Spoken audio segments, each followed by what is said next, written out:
Des appareils que l'on dit navalisés. Car voler en mer est bien différent d'un survol au-dessus de la Terre. Les règles changent. Et c'est pour cela que la France dispose de l'avion de chasse ultime,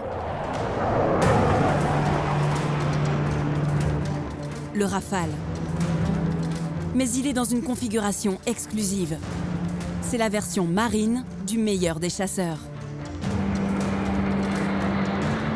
Le Rafale, c'est le bijou technologique, celui du constructeur français Dassault Aviation.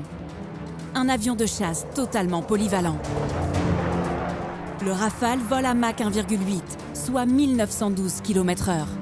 Les accélérations sont énormes. Le Rafale peut voler à 50 000 pieds, soit plus de 15 km d'altitude. C'est bien au-dessus des avions de ligne. Il peut ainsi relier Lille à Marseille en 28 minutes. Il est ultra puissant, enfin, c'est un vecteur qui est génial à piloter pour un aéronaute.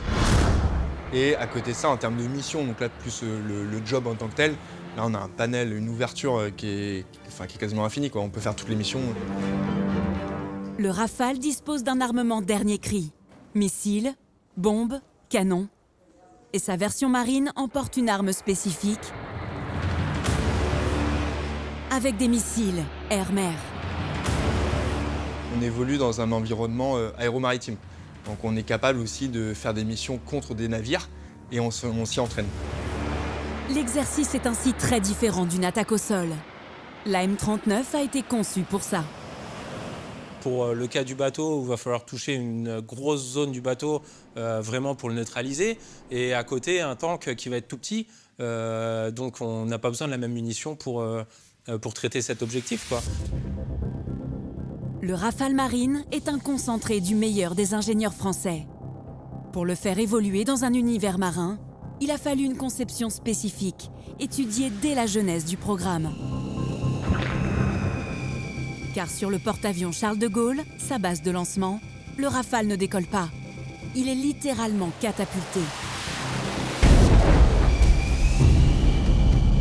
La piste de 80 mètres étant trop courte, c'est le navire lui-même qui envoie l'avion dans les airs. Sous le pont du porte-avions, ce qu'on ne voit pas, c'est le système de catapulte, une catapulte à vapeur sur le porte-avions Charles de Gaulle. Pour envoyer l'avion en moins de 2 secondes, il faut une énorme puissance de traction. Le porte-avions dispose alors de l'énergie suprême. C'est le nucléaire. 2 centrales uniques au monde sont au cœur du vaisseau. Elles produisent une chaleur extrême. On va accumuler de la vapeur et on va la libérer brusquement dans un piston. Et c'est ce piston qui tracte l'avion jusqu'au bout du pont.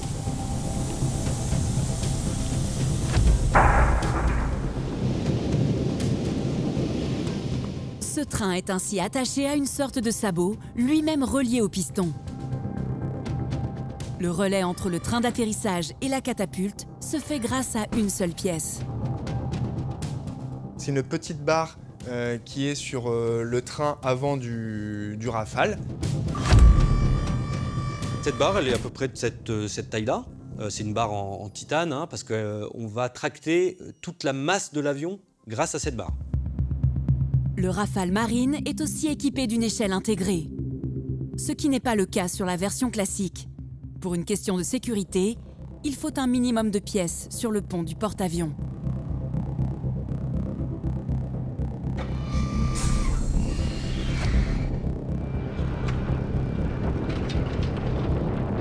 Une fois le pilote dans son cockpit, le train d'atterrissage est ainsi rattaché au sabot de la catapulte. Le réacteur du Rafale est en marche. Il ne propulse pas encore l'avion, il ne fait qu'aspirer l'air dans un premier temps par ces 2 grandes ouvertures. Aucun homme ne doit être à proximité lors de cette séquence.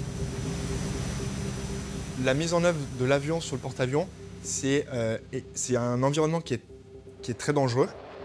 D'ailleurs, il est arrivé une fois sur un porte-avions américain qu'un personnel soit aspiré. Mais le danger peut aussi se trouver à l'arrière de l'appareil. La chaleur qui se dégage des réacteurs atteint plusieurs centaines de degrés.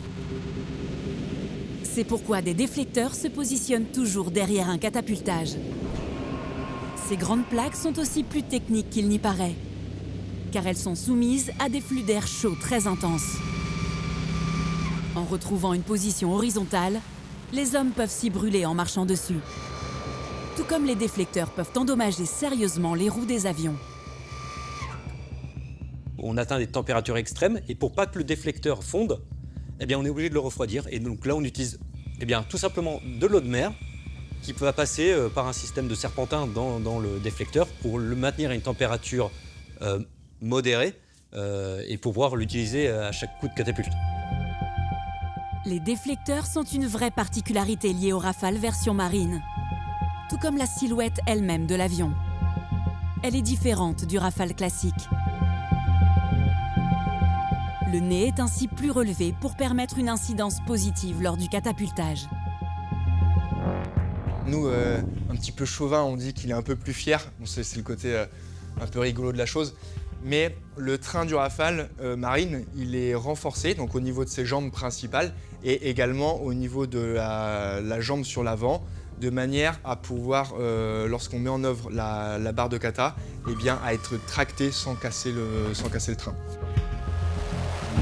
Lorsque tous les feux sont verts, le catapultage du Rafale marine peut avoir lieu. Nous, on salue, ça veut dire on est prêt à partir. Et là, à ce moment-là, tête en arrière pour éviter le coup du lapin. Et c'est parti, on se fait catapulter.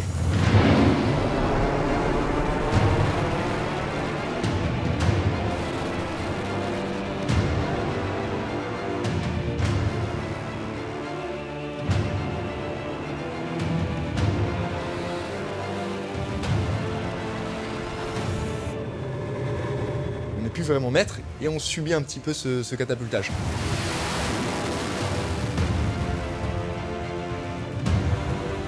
On passe donc de 0 à environ 250 km/h sur 75 mètres. En un peu plus de 2 secondes. Et là, la puissance d'accélération est assez phénoménale. Donc il prend 5G, 5G Longi. C'est quand même très violent. 5G, c'est 5 fois le poids du corps ressenti par le pilote.